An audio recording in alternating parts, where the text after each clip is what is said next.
I tell people all the time, anyone in business that's selling a product, you always need to focus on your own e-commerce. That's your own retailer. You have to take that serious.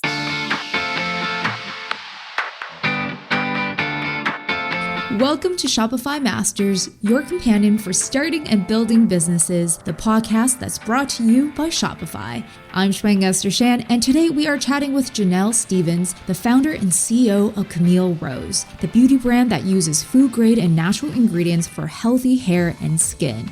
In this episode, Janell talks about how the need to alleviate her children's eczema sparked the idea for her business, how she worked through hurdles to find the ideal production partner, and how she handled being sold out during the initial wave of COVID-19.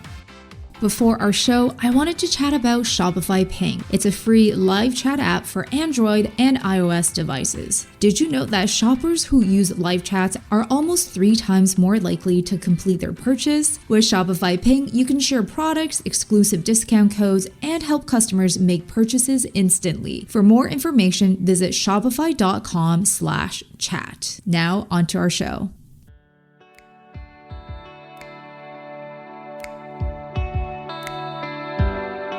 Taking a look at the ingredients list for Camille Rose products, they almost read like a recipe, filled with mango butter, ginger, coconut oil, and other food-grade ingredients.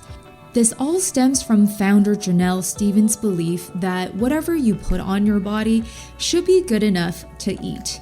Janell started experimenting with natural ingredients actually out of a maternal need, all for the sake of her children.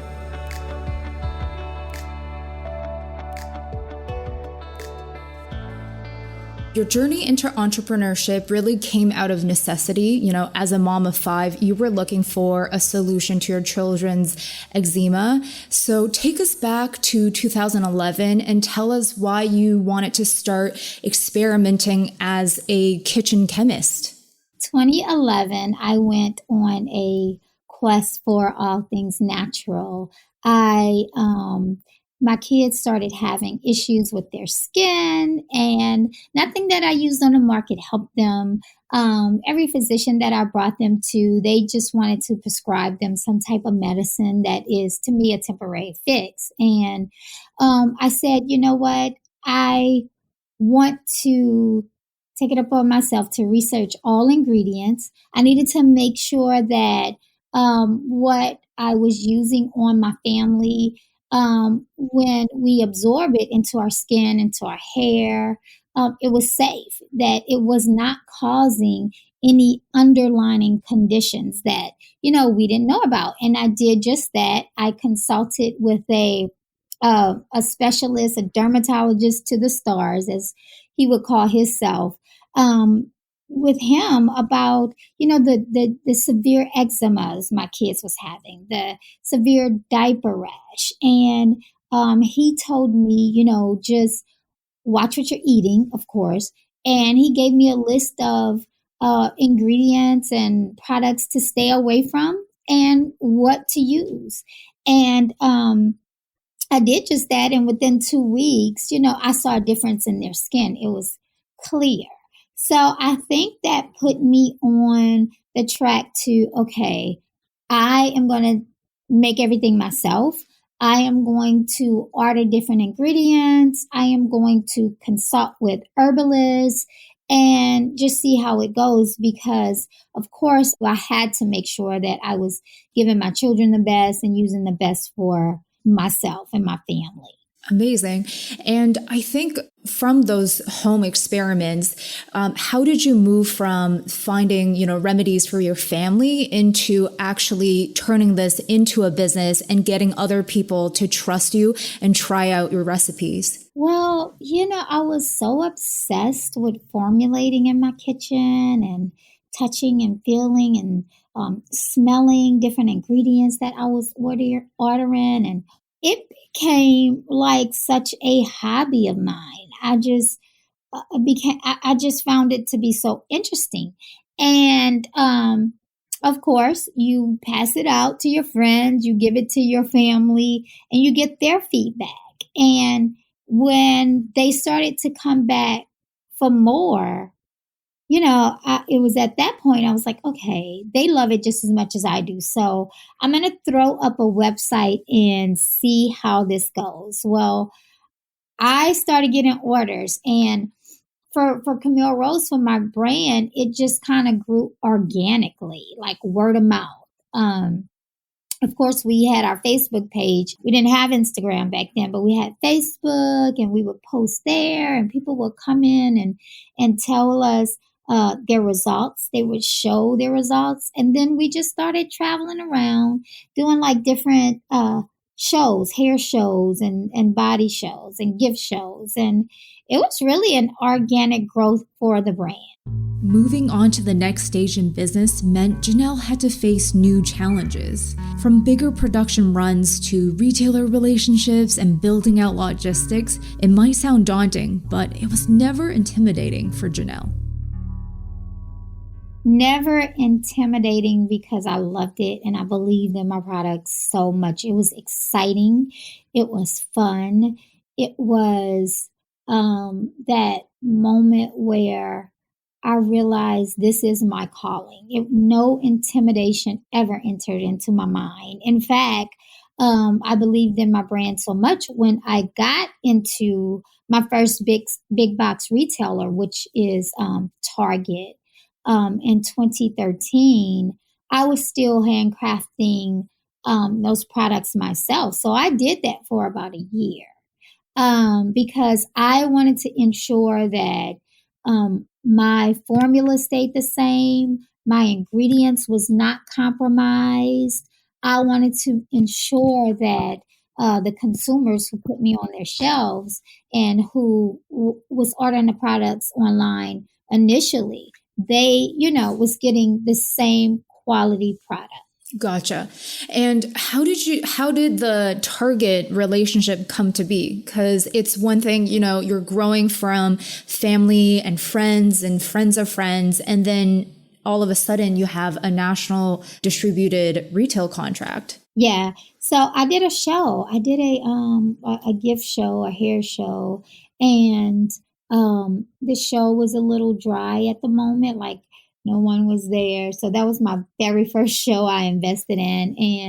And I just so happened to meet a buyer at that show. He was scouting. And I tell people, if you're looking to get into business and you know of shows, you never know who's there. I was at that show at the right place at the right time. He happened to stop at my booth. Out of all the booths there, he stopped at mine, and we had a great talk. We had a great connection. I told him about my product. I told him my beginnings, my story, my reasons, my whys. And he really enjoyed it. He said, I am a buyer for Target. Let's connect in a month. I'll fly you up and we'll talk about it more. And that's how it happened. Were there a lot of things behind the scenes that you have to figure out to scale up and make sure that you can produce as much as they wanted for that initial contract? I had to learn everything behind the scenes. Everything. I knew nothing. I was just a mom at home mixing in my kitchen, and now I am in a major retail store. One thing I did was I took the amount of doors that I felt comfortable with. I knew I could handle. I knew I was not a part of a major laboratory. So if I would have taken larger doors, I would have had issues with supplying the products. So I took like 100 doors for the first year, and I was okay with that. But even the language that they was talking, the retail language in the meeting, I had no idea. I was pretending that I did, but I was making mental notes. And as soon as I got out of that meeting, I Googled everything, they said, because I had no idea. I was totally clueless. And I didn't have like the big entourage to represent me, a Camille Rose. I went there and I represented myself. I told my story. So yes, it was definitely a learning process. I had to learn everything. And did you have to find different production partners, or at least scale up and have a bigger production facility? Eventually, yes, I did, which that was, I knew nothing about that. I had no idea how to get a laboratory. I had no idea what the costs would be. I call myself a kitchen chemist. I'm the master mixtress. So how would I be received walking into this huge laboratory with my notebook and my formulas, telling them this is how you need to make it? I had no idea. But when I got to that point, I had to search high and low, and I asked around, and some people were more helpful than others. I got a bunch of no's from laboratories before I found somebody to say, okay, I'll help you out, just like that. And even at that point, I had to supply every one of my ingredients because my ingredients are food grade. They're gourmet. It's ingredients that you eat. Because my belief is, if you could put it in your body, you could put it on your body, and vice versa. If something nourishes your body inside, it can nourish your body outside. And I didn't want a laboratory to not have that same belief, or their primary is let's make the most money as we possibly can, and we can use a synthetic powder that would deliver the same amount of moisture. I didn't want that. So I was in Target for the first year without even turning a profit because of, how my structure and my beliefs and my brand was. I was with him for about a year and a half, and I couldn't take it anymore. Besides the fact that he wasn't even keeping up with my order amounts. And so I just took time off. I let my team handle the day-to-day, which was like 2 people. And I searched high and low for a perfect fit, a perfect laboratory partner for my brand. And God blessed me with one, and we're still going strong today. I just feel like there's so much to unpack here because and it's really commendable. I want to say that you stuck to your beliefs because I think as any newcomer, they feel like a chemist has the expertise and they're tempted to follow their instructions or suggestions. So what was it that made you kind of stick it out and also go through the extra hoops? Like, to your point, you had to be that additional supplier. You didn't want to let go of the natural ingredients, and you had to do that extra commitment to make sure that the end result is what you wanted. Yeah. And a lot of chemists, they get upset with, people like me coming in there telling them how to do their job. That's what they went to school for. That's their life. It's not mine. We're people at home that, we have a need and we're solving it ourselves. So, I got a lot of no's from labs. Like, I'm not doing this. My grandmother lived until she was 100 and she used these same products. I got a lot of that. But what made me stick it out was the consumer and myself. And I made these products. These are my formulas. I own them. They are performing the way I want them to perform, and the way I'm seeing a difference in my friends and my family, in their skin and their hair. So I was not going to back away from that at all. Mm-hmm. And I feel like there's many turning points where you could have easily given up. For example, getting that first national retail contract, you had to, live through a year where you're not making a profit. What was it that kept you going? And what was it that kept you committing to this vision? Well, I've always known that all money is not good money, and I'll never sell my soul to, for $1. So I always, live by that. And I was okay with taking my time and growing at my own pace. Eventually it was going to come, and it did. And so I run my business on that belief. I run my life on that belief. And so it was just patience and believing in your craft. Yeah. Let's talk about you reaching out to different people, whether it's asking for suggestions for production partners or seeking business advice. How do you go about seeking advice from established brands and contacting other business owners? I just called them and emailed them like I knew them and I didn't. I just did that, took a chance. And if they helped me, thank you, Jesus. If they didn't, then that's good too. I mean, and the majority of them did not. And that was okay. They're doing their thing and I'm trying to do mine. That didn't stop me. I was going to get the knowledge and the information one way or another. The internet was my best friend. And then if you're in whatever industry you're in, the longer you're in it, the more knowledge you're going to gain. Going to different functions, events, people talk, you'll hear info that you might need. And then people will they'll gain trust in you as they get to know you. And I was a newcomer on the block. Nobody knew who I was. Nobody's ever heard of a Camille Rose, the larger companies.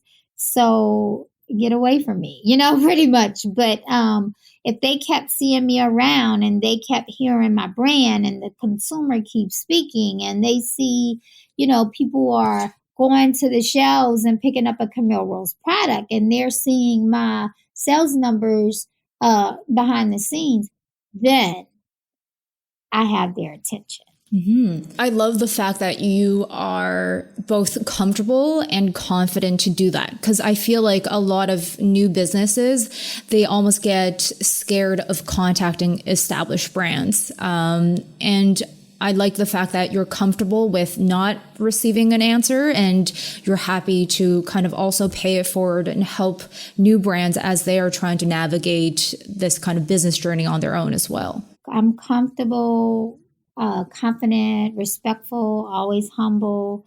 Thank you if you help me. Thank you if you don't.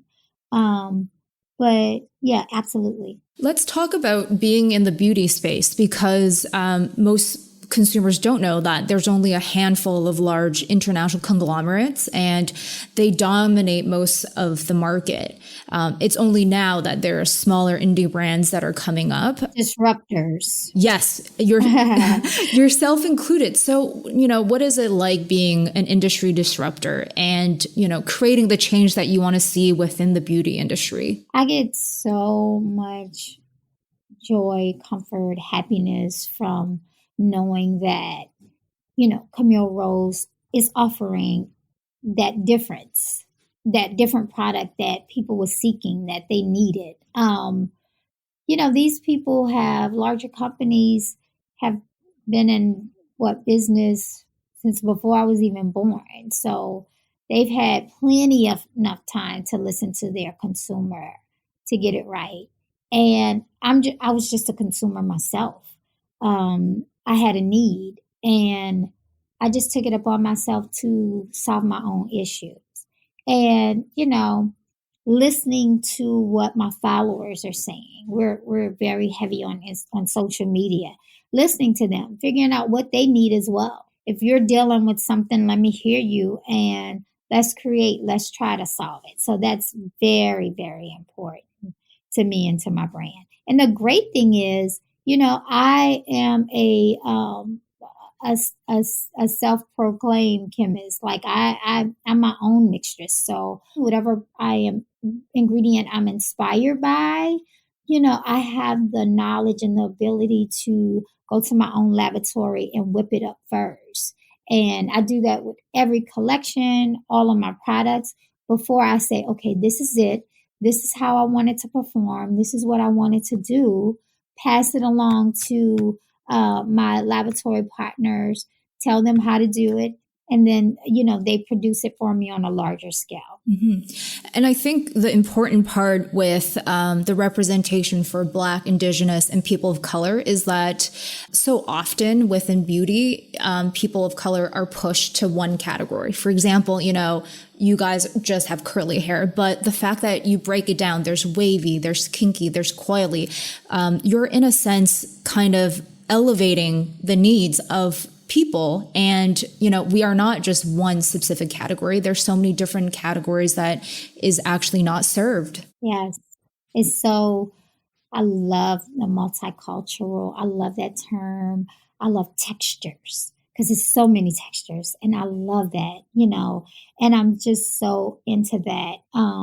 So one thing about a Camille Rose product that is a point of difference, I mix with honey and peppermint.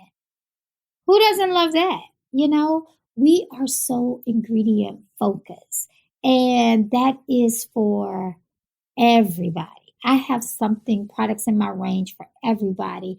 My deep treatments, if you're a girl who gets color treatments, please use my deep conditioner to help seal those bonds back together.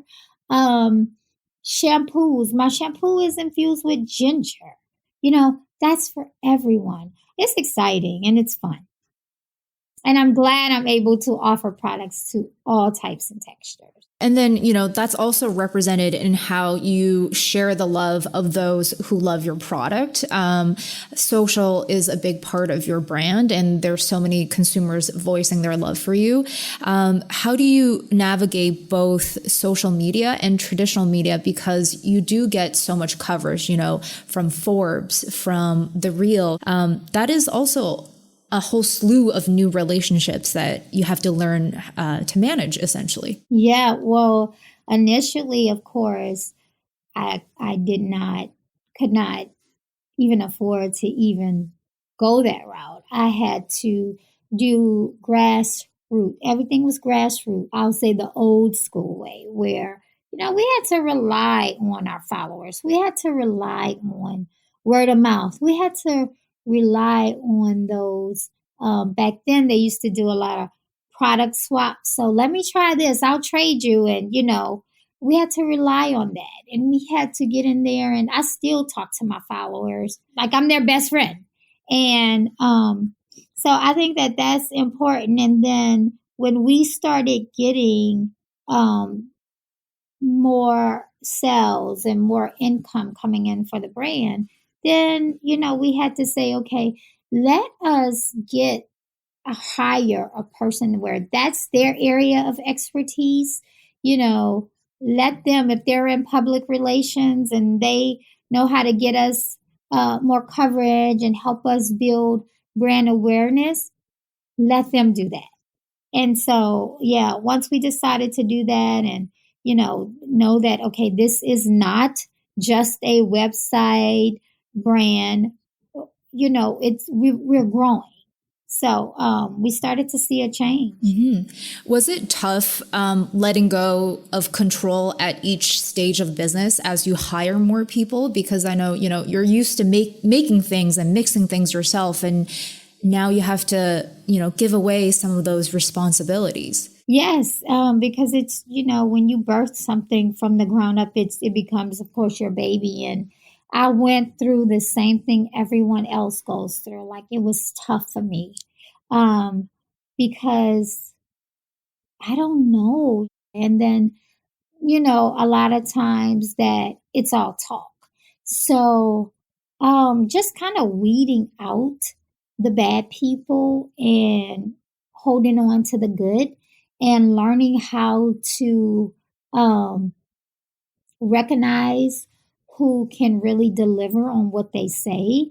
It's trial and error.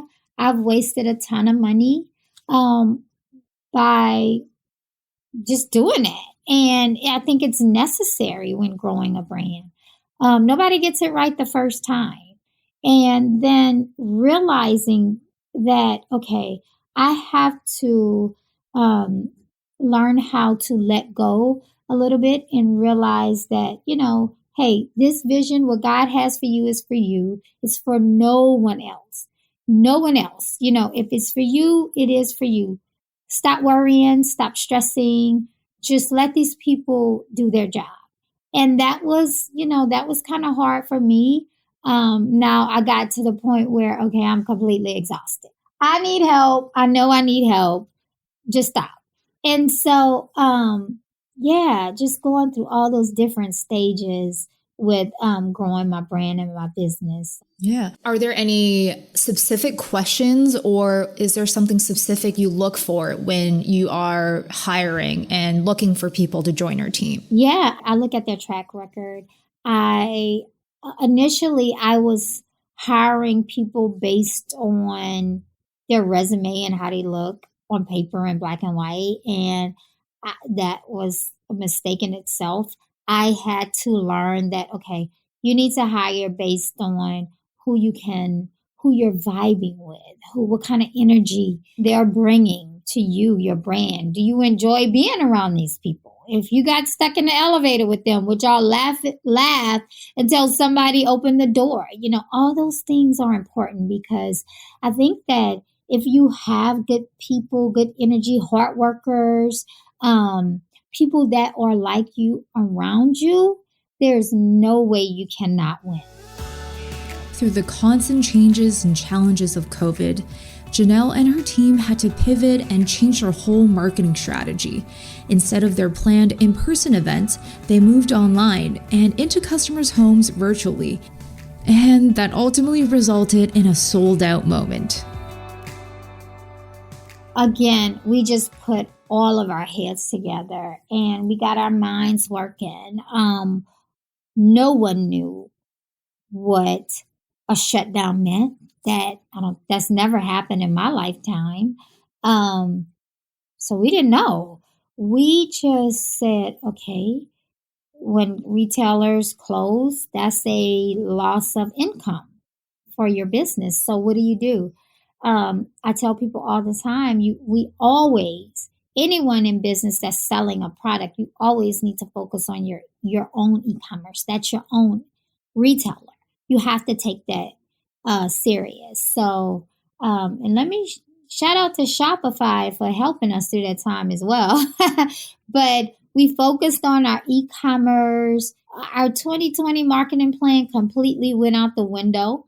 2020 was supposed to be a time for us to do our own Camille Rose activations outside of the shows we had already signed up to do.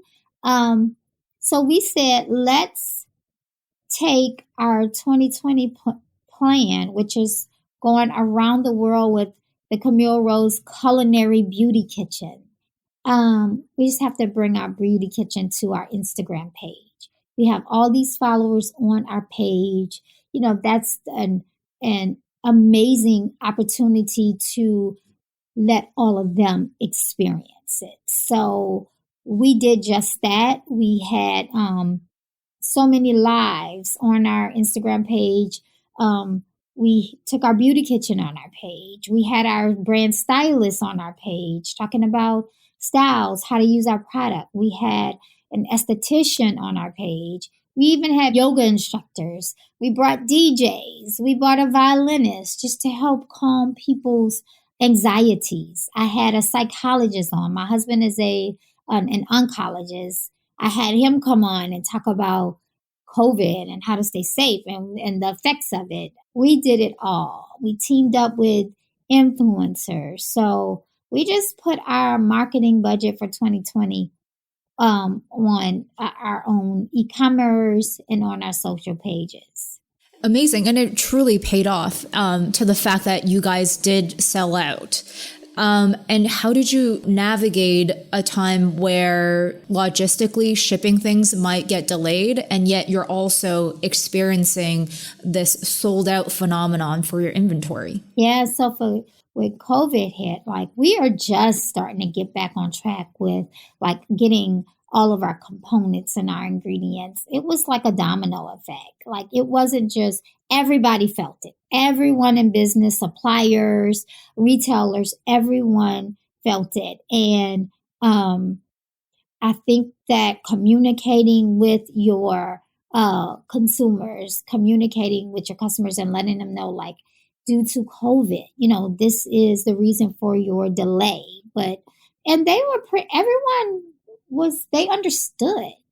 The world's in a different place. So, of course you had your people I want my order and all that stuff. But, if you talk to them, if you let them know this is what's happening, we're a small business.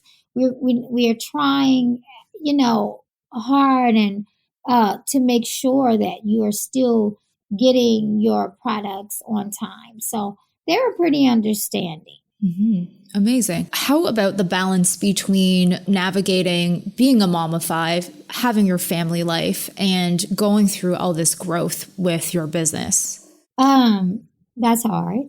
But it's doable. And the way I handle it is through prayer and through taking time to step away from all of it. The business, even being a mom, even being a wife, running my household, running my business. Like, I need to step away from it and get me time. And that me time doesn't mean I have to fly on a plane and take a weekend long vacation. That me time can be an hour a day to recharge, refresh my mind so that I can make sure I'm giving my best to everyone. Women are naturally, we're nurturers by nature. And so, a lot of times we tend to forget about, ourselves. And so, I just have it every day that I know that I have to step away and take at least an hour, take 30 minutes, walk the track, run the track, do some type of exercise, or sit in my car and drink my coffee. And that recharges me. That's all I need, and then I'm back to, let's go. I'm ready. Looking forward, obviously it's hard to predict, but what are some future plans that you are excited about? Or what are some things that you can share that you're hoping to bring into life and produce for the future? I am so excited about Camille Rose. I am excited about our growth. 2021, we'll be in more retail stores. I am excited about our new collections. I am excited about our just products that are solving issues for women that are having alopecia, thinness, balding, because that's a real thing that women are experiencing. My brand is here to ensure that scalp care is there, that you are using scalp care products with great ingredients in it. And so we have a few more products coming out that addresses those issues. Because listening to you talking about these new issues that you want to address, it makes great sense for you to continue and address those issues that kind of plague the everyday consumer. But as someone who's already having this huge line, like, how do you get inspired and how do you get those new ideas and start rolling with them and knowing that, this is a good avenue for me to go down to next? I get inspired by the consumer. I get inspired by my followers. I get inspired by seeing people repost my product or styling their hair with my product or cleaning their face on their Instagram page with a Camille Rose product. I'll never not be inspired. I could get inspired by being in a grocery store and I see like a food in a certain container and I love that container. And that's how my leave-in collection came to life. Simple things inspire me. I can see or hear about an ingredient and start doing my own research. And I'm inspired to bring that ingredient into like a bigger life and offer it to my consumers. Mm-hmm. I love the optimism. And also I love the fact that you're just constantly looking for new solutions for your customers. I guess to close out the show, what is the one thing that you feel like has gotten you this far? What is the one thing that you feel like new business owners can harness as they kind of embark on their business journey? Staying true to yourself, staying true to your craft. Keep a tunnel vision. Do not look at what your competitors are doing. Do not think that, the market is already saturated. If it is for you, If God put you on that path, then nothing can stop that. So stay true and grow organically. Grow at your own pace. Remember that. Don't take on too much and you can't handle it, and then you find yourself with a whole nother issue. So stay true, grow organically, and enjoy your journey. Amazing. Well, thank you so much for being with us, Janell. Thank you. Thank you for joining us for this episode of Shopify Masters. My name is Shuang. If you enjoyed Janell's journey and want to share her lessons with fellow entrepreneurs, please give us a review on your listening platform so the show can be discovered by other business owners. Until next time on Shopify Masters.